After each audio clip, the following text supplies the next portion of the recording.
अगर कोई व्यक्ति सरकारी नौकरी में तो उसे इस्तीफा देना पड़ेगा। यही वो कदम है जहां से क्या बस पार्टी टिकट मिल गया और नाम ईवीएम पर आ गया, गलती एक भी हुई तो पूरा नामांकन रद्द हो सकता है। कोई भी व्यक्ति विधायक कैसे बनता है, किन किन कागजों की जरूरत पड़ती है।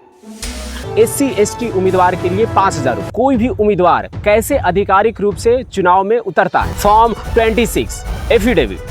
नामांकन का समय होता है सुबह 11 बजे से। कि नामांकन भरते कहां से। OBC के लिए 10,000 रुपये। कौन चुनाव लड़ सकता है, इसे कहते हैं returning officer. Election commission of India जब किसी राज्य में तो नामांकन की आखिरी तारीख होगी। उम्मीदवार भारत का नागरिक होना चाहिए। उसकी उम्र। सबसे पहला कदम होता है चुनाव की नाम वापसी की आखिरी तारीख कब हो। हर विधानसभा क्षेत्र में एक अधिकारी होता है जिसे कहते नामांकन प्रक्रिया, यानी कि नॉमिनेशन का प्रोसेस।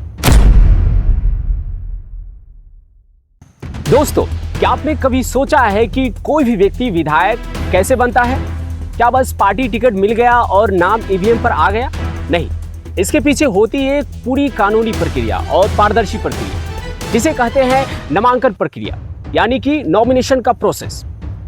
आज मैं आपको बताऊंगा कि कोई भी उम्मीदवार कैसे आधिकारिक रूप से चुनाव में उतरता है, यानी कि खड़ा होता है। सबसे पहला कदम होता है चुनाव की अधिसूचना, यानी कि उसकी नोटिफिकेशन। भारत निर्वाचन आयोग यानी कि इलेक्शन कमीशन ऑफ इंडिया जब किसी राज्य में चुनाव की तारीखें तय करता है तो वह एक अधिसूचना जारी करता है। यही अधिसूचना बताती है कि नामांकन कब से कब तक भरे जाएंगे और स्क्रूटनी यानी कि जांच कब होगी, नाम वापसी की आखिरी तारीख कब होगा और मतदान कब होगा। उदाहरण के तौर पे मान लीजिए कि अधिसूचना 10 अक्टूबर को जारी हुई तो नामांकन की आखिरी तारीख होगी लगभग 17 अक्टूबर। अब सवाल आता है कि नामांकन भरते कहां से। हर विधानसभा क्षेत्र में एक अधिकारी होता है जिसे कहते हैं रिटर्निंग ऑफिसर। RO का ऑफिस ही वो जगह है जहां उम्मीदवार अपना नामांकन पत्र जमा करते हैं। नामांकन का समय होता है सुबह 11 बजे से दोपहर 3 बजे तक और यह काम केवल कार्य दिवसों में ही होता है, संडे यानी कि रविवार या छुट्टी के दिन नहीं। अब बात करते हैं पात्रता की, मतलब कौन चुनाव लड़ सकता है। सबसे पहले उम्मीदवार भारत का नागरिक होना चाहिए। उसकी उम्र कम से कम 25 वर्ष होनी चाहिए। वो किसी विधानसभा क्षेत्र का पंजीकृत मतदाता होना चाहिए और उस पर कोई कोर्ट द्वारा अयोग्यता लागू नहीं होनी चाहिए। अगर कोई व्यक्ति सरकारी नौकरी में तो उसे इस्तीफा देना पड़ेगा, तभी वो चुनाव लड़ सकता है। अब बात करते हैं किन किन कागजों की जरूरत पड़ती है। नामांकन के समय आपको ये दस्तावेज साथ रखने पड़ते हैं। फॉर्म 2B यानी विधानसभा उम्मीदवार के लिए नामांकन पत्र। Form 26 affidavit. इसमें उम्मीदवार अपनी संपत्ति, देनदारी, शिक्षा और आपराधिक मामलों का ब्यौरा देता है। मतदाता पहचान पत्र यानी वोटर ID कार्ड की कॉपी। 4 passport size photo. सुरक्षा जमा राशि यानी सिक्योरिटी डिपॉजिट की रसीद। अगर आप पार्टी के उम्मीदवार हैं तो पार्टी का ऑथराइजेशन लेटर, और अगर आप स्वतंत्र उम्मीदवार हैं तो 10 प्रपोजल यानी कि 10 स्थानीय मतदाताओं के हस्ताक्षर जरूरी है। हर उम्मीदवार को नामांकन के साथ एक सुरक्षा राशि जमा करनी होती है।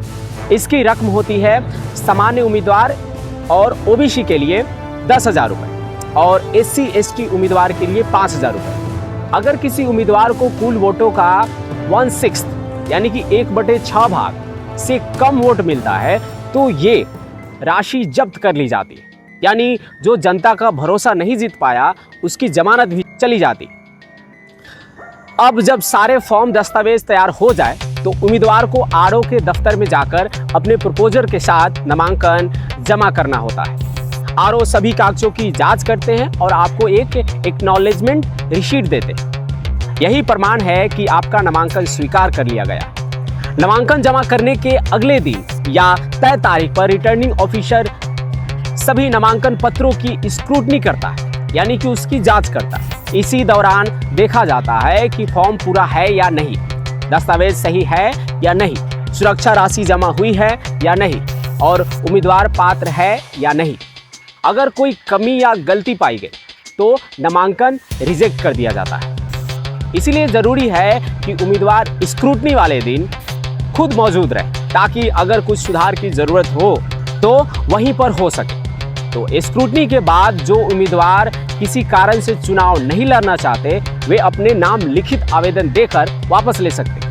नाम वापसी की आखिरी तारीख आमतौर पर स्क्रूटनी के 2 दिन बाद होती है। लिस्ट और चुनाव चिन्ह की बात करते हैं। नाम वापसी की तारीख के बाद returning officer final list of candidate जारी करता है। यहीं से तय होता है कि किसे कौन सा चुनाव चिन्ह मिलेगा।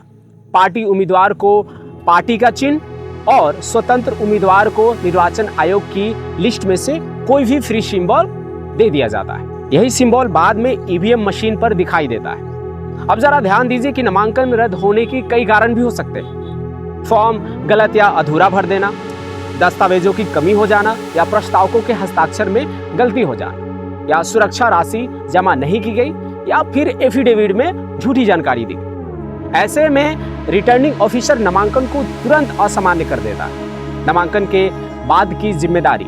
नामांकन के बाद उम्मीदवार को अपना चुनाव खर्च रिकॉर्ड में रखना होता है। इलेक्शन कमीशन हर उम्मीदवार के लिए एक खर्च सीमा तय करता है, उसी के भीतर प्रचार करना पड़ता है।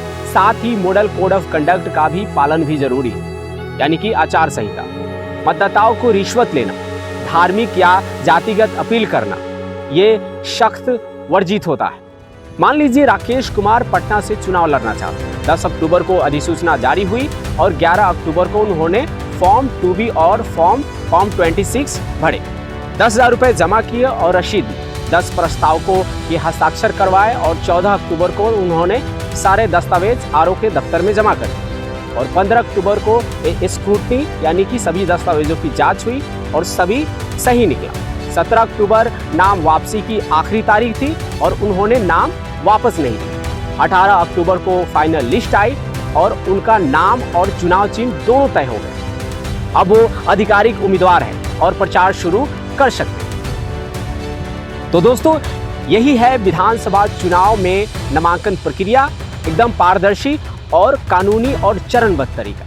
नामांकन सिर्फ कागज भरने की प्रक्रिया नहीं है, यही वो कदम है जहां से लोकतंत्र में किसी उम्मीदवार की यात्रा शुरू होती है। इसलिए अगर कभी आप या कोई आपका परिचित चुनाव लड़ना चाहे तो ये स्टेप्स याद रखें, क्योंकि गलती एक भी हुई तो पूरा नामांकन रद्द हो सकता है।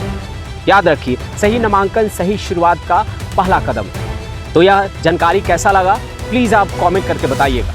जय हिंद, जय बिहार।